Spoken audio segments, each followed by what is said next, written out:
సంక్షేమ కార్యక్రమాలు ఏమీ కూడా ప్రజలకు అందటం లేదు.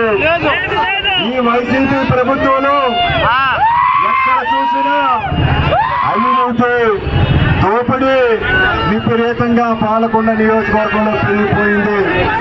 దీనికి కారణం ఎవరు అడుగుతున్నా ఉన్నాం తమ్ముళ్ళు, మీరే చెప్పాలి. జగన్మోహన్ రెడ్డి ఇంకో పేరు మర్చిపోయారు మీరు.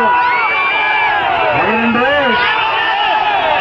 మరి ఈరోజు అభివృద్ధి చెందకుండా ఉందంటే దీనికి కారణం ఈ స్థానిక శాసనసభ్యురాలు కళావతి సందర్భంగా తెలియజేస్తున్నాను.